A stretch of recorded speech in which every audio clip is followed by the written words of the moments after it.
좋아요, 구독.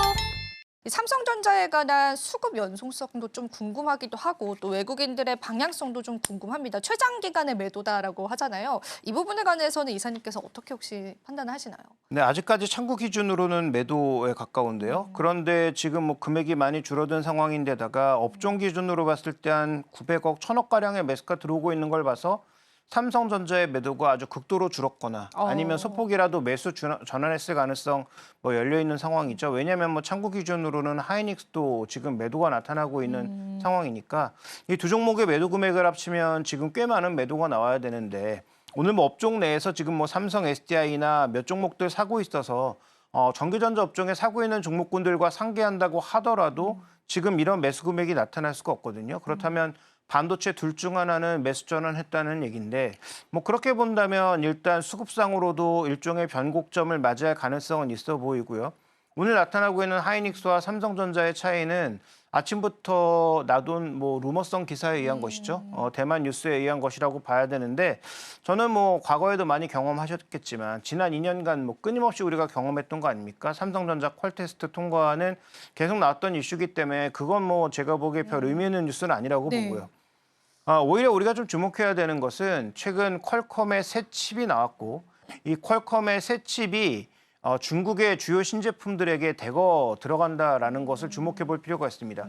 두 가지 뉴스가 중첩되어 있는데요. 퀄컴이 최근에 자신들의 인베스터 데이에서 새 칩에 대한 발표를 하고 난 이후에 바로 ARM이 소송을 걸었죠.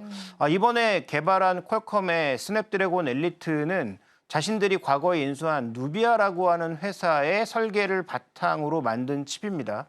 그런데 이 누비아가 과거 애플에서 설계하던 사람들이 결국은 ARM 자산 기반으로 만든 기술이에요. 그런데 이번에 처음으로 안드로이드 칩 중에서는 애플의 A18을 이길 정도의 퍼포먼스가 나왔다라는 게 핵심 포인트고요.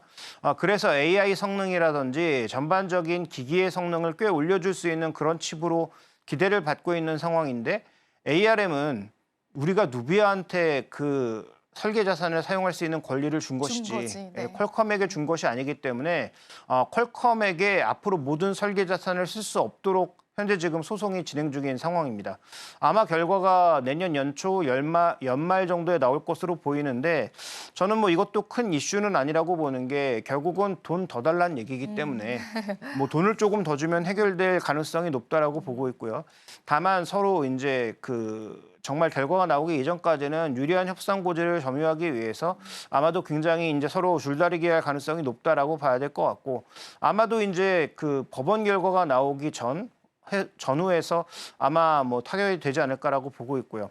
그러면 이게 왜 중요하냐면 삼성전자의 실적을 가만히 한번 살펴보시죠. 1, 2분기는 시장이 예상한 것보다 너무 좋아서 문제였고 3분기는 시장이 예상한 것보다 또 너무 나빠서 문제였죠. 네. 과연 그게 어디서 나왔을까? HBM 때문이었을까? 전혀 아니죠. HBM으로는 아직 의미 있는 숫자를 내지 못하고 있습니다. 그러면 삼성전자의 1, 2분기 실적이 좋아진 것은 결국 중국 쪽에서 디램을 얼마나 사갔느냐에 따라서 결정된 거고요. 그러면 2분기까지는 아시는 것처럼 중국의 스마트폰 신제품들이 나오면서 다시 디램 재고 수요가 폭발했거든요.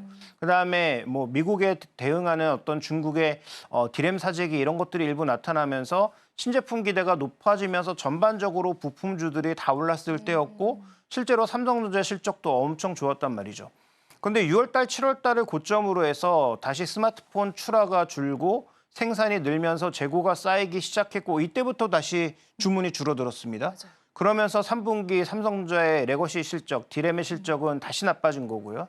그런데 말씀드렸던 것처럼 지금 이 퀄컴의 엘리트라고 하는 칩이 새로 나왔는데 이 칩을 단 중국의 주요 회사들의 신제품들이 모두 11월 달에 데뷔합니다.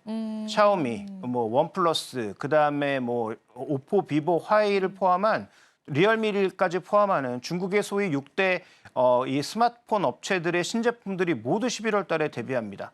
반면 한국의 삼성전자는 아무리 빨라봐야 데뷔가 1월이기 때문에 좀 상대적으로 늦어지는 측면이 있지만 중국 쪽에서 이런 업체들의 주요 신제품 대비가 모두 이루어지고 이번에 퀄컴의 엘리트 칩은 PC에서도 사용이 가능한 정도의 퍼포먼스를 보여주고 있어서 지금 뭐 GPU, CPU 그 외 여러 가지 부분들 뭐 전성비까지 모두 좋아지는 모습을 보여주고 있어서 이게 이제 컴퓨터로도 쓰일 수 있다는 얘기까지 나오고 있으니까 그러면 AI 컴퓨터 안에까지 들어가는 용량을 생각해 보면 결국 이와 관련된 추가적인 디램 수요. 왜냐하면 이런 칩들을 뒷받침하기 위해서는 HBM이 여기에 들어가는 것이 아니라 DDR5가 들어가거든요. 근데 HBM이 별거 아니고 DDR5를 모은 게 HBM이에요. 맞아요. 그런데 지금 SK하이닉스는 생산해내는 DDR5의 거의 대부분을 HBM 쪽으로 보내고 있죠. 그러면 이런 다른 업체에서 DDR5가 필요했을 때 그걸 누구한테 가져갈까요? 결국은 삼성전자한테 가져갈 수밖에 없다는 거죠. 그러면 중국 쪽의 여러 업체들, 뭐 리얼미를 포함한 이런 중소업체들이 하이엔드 신제품들을 쏟아내면 결국은 그와 관련돼서 DDR5의 수요가 재차 올라올 수밖에 없고 그러면 3분기에 악화되었던 삼성전자의 DS 부분 실적이 4분기에는 올라올 수 있다. 다만 중요한 것은 4분기에 올라온다고 하더라도 이게 계속 이어질지는 조금 불분명하죠. 뒤를 이어서 삼성전자의 신제품이 나오고 뭐 또 구글의 신제품 이런 것들이 나오겠지만 그걸 계속 쭉 이어가기 위해서는 스마트폰의 판매가 일정 부분 유지가 되고 AI PC 같은 것들의 판매량이 급증하는 모습이 이어져야 될 텐데 어쨌든 중요한 것은 나중은 나중 생각하고 일단 4분기 실적은 올라올 가능성이 높다. 저는 여기에 더 포커스를 맞춰야 된다라고 보고 있고요. 그래서 오늘 나타나고 있는 주가의 움직임은 분명히 말씀드린 것처럼 아침에 루머를 반영한 것으로 보이지만 좀 더 중장기적인 실적 측면에서 봤을 때는 중국의 로컬 업체들의 11월 달 신제품이 대거 출시되면서 이와 관련된 수요, 공급을 당기는 그런 과정에서 삼성전자의 DDR5의 실적이 대거 올라올 가능성이 있고 낸드의 실적도 일정 부분 올라올 가능성이 있다는 거죠. 이건 뭐 하이닉스도 마찬가지일 거고요. 다만 하이닉스가 DDR5를 이쪽에 공급할 가능성은 거의 없어서 결국 중국 업체들의 최근의 움직임이 결국 삼성전자의 실적, 반도체 부분의 실적을 거의 견인하고 있는 것으로 보여서 4분기에 우리가 바라볼 부분은 바로 이 부분이 아닌가. 저는 이렇게 판단하고 있고 그런 측면에서 본다면 가격적인 측면에서도 매력이 있는 삼성전자는 다시 조금 관심을 가질 만한 그런 구간에 들어오지 않았나. 이렇게 좀 판단하고 있습니다. 네, 사실 오늘 삼성전자의 상승을요, 무조건적으로 우리가 저가 매수다라고 표현을 하기에는 조금 부족한 부분이 있었습니다. 근데 그 부분을 이사님이 잘 풀어주신 것 같고요.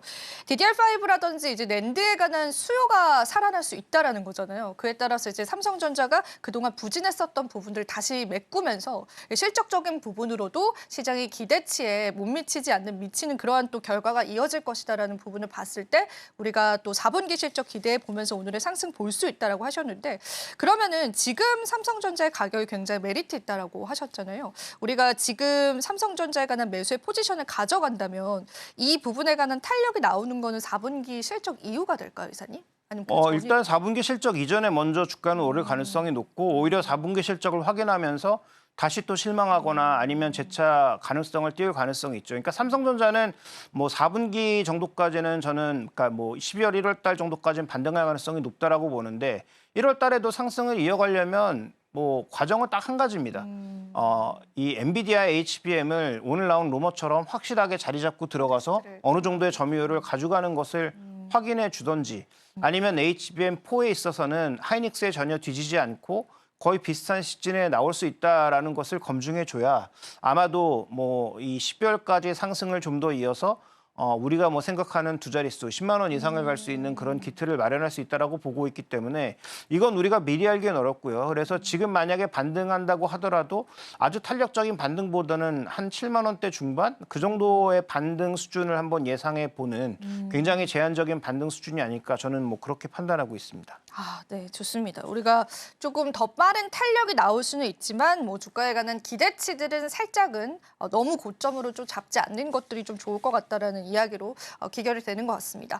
자, 그러면은 이제 ARM과 이제 퀄컴의 이러한 소송 과정들에서 삼성전자에게는 직접적으로 어떤 영향을 미칠지 한 번만 더 좀 짚어주실 수 있을까요? 네, 일단 신제품들이 올라오면서 삼성전자의 메모리 판매가 늘어날 수 있다는 점이 첫 번째고요. 두 번째로 또 하나 우리가 좀 주목해봐야 되는 건 결국 이걸 TSMC 외엔 아무도 못하고 있다는 게 또 하나의 문제점이죠. 그러니까 TSMC는 지금 저 48나노, 뭐 70나노까지도 만들어야 되는 상황이고 뭐 이런 것들을 다른 중소업체들에게 일부 넘겨준다고 하더라도 소위 5나노 이하에서 지금 뭐 할 수 있는 업체가 TSMC밖에 없기 때문에 엔비디아 칩도 TSMC가, 그렇죠. 애플의 칩도 TSMC가, 그다음에 퀄컴의 스냅드래곤 칩도 TSMC가 해야 되는 거죠. 그러면 지금 생산 시설이 제한적인 상황에서 TSMC가 이 모든 걸 다 소화해내기가 벅찰 수 있다라는 거고요. 그러면 과거 엔비디아가 TSMC를 엄청나게 욕했던 게 뭐냐면 돈이 안 되니까 우리 칩 안 만들어주고 애플 칩 만들어준다라는 게 불만이었고 지금은 오히려 역전돼 버렸죠. 네. 엔비디아 칩이 가장 돈이 되니까 엔비디아 칩 쪽으로 집중하고 있는 그런 양상인데 그러면 퀄컴 칩은 과연 얼마나 돈이 될까? 생각해 보면 생각보다 퀄컴 칩은 그렇게 큰 돈이 되지 않습니다. 오. 왜냐하면 지금 이 엔비디아가 만드는 칩은 각종 부품이 들어갈 뿐만 아니라 서버의 가격 자체가 워낙 고가로 유지되고 있는 상황이고 소위 부르는 게 값이기 때문에 소위 이제 경쟁이 이루어지는 시장이 아니라 거의 독점 시장이기 때문에 여기서는 뭐 마진이 가장 상위 업체인 엔비디아가 70% 이상 그 외에 이제 밑에 업체가 30%씩 나눠 먹는 그런 시장이 되는 거죠. 근데 퀄컴 칩은 생각보다 경쟁사가 굉장히 많습니다. 애플 쪽은 아예 들어갈 수가 없고요. 애플이 스스로 칩을 개발하고 스스로 개발하고 있으니까. 있죠. 네. 근데 그다음에 지금 우리는 잘 모르고 있지만 대만 미디어텍이 만들어내는 디멘시티 칩의 퍼포먼스도 생각보다 그렇게 떨어지지 않게 근데 가격은 한 60% 수준으로 계속 나오고 있거든요. 그러니까 퀄컴은 여기서 자기들이 새로운 칩을 만들고 뭐 엄청난 전성비와 성과를 보여줬다고 해서 가격을 뭐 자기 마음대로 그렇게 높일 수 있는 상황은 아니라는 거죠. 그러면 TSMC 입장에서는 선순위로 놀 때 선순위가 이미 정해져 있는 상황이다. 그래서 엔비디아 칩을 가장 먼저 할 거고 그다음에 애플과의 관계를 위해서 애플과의 칩을 이어간다면 상대적으로 퀄컴 칩을 만들 수 있는 캐파는 제한적일 수밖에 없다라는 거고요.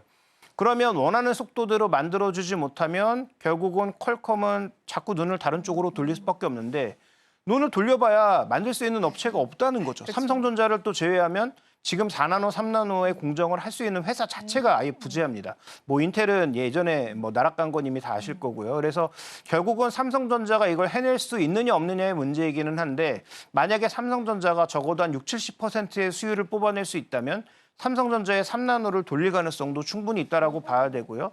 그렇게 본다면 삼성전자의 추가적인 주가의 상승 여력을 더 올릴 수 있는 핵심 포인트이기 때문에 이 부분도 우리가 좀 주의 깊게 바라볼 필요가 있겠다. 그래서 결국은 제한된 그런 범위 내에서 여러 칩들을 다 혼자 감당해야 되는 TSMC가 정말로 좋아 보이지만 이게 뭐 미중 분쟁이든 아니면 회사 간들의 분쟁이든 이런 선순위, 우선순위에 따라서 상대적으로 물량이 부족한 쪽은 언제든지 삼성전자로 눈을 돌릴 수가 있는데 결론은 결국 삼성전자가 잘해야 되는데 아직 뭐 제가 알기로는 3나노에서 의미 있는 수율을 뽑아내지 못하고 있기 때문에 결국은 삼성전자가 4분기 내 혹은 내년 1분기까지 의미 있는 3나노 정도의 수율을 의미 있는 수준으로 끌어올릴 수 있는지가 삼성전자의 주가를 끌어올리는 데는 또 하나의 포인트라고 봐야 될 것 같습니다. 그래서 메모리는 일단 4분기에 실적이 좋아질 것으로 보이고 최근에 여러 가지 논란이 나오고 있는 비메모리 쪽도 결국은 뭐 퀄컴 같은 글로벌 회사와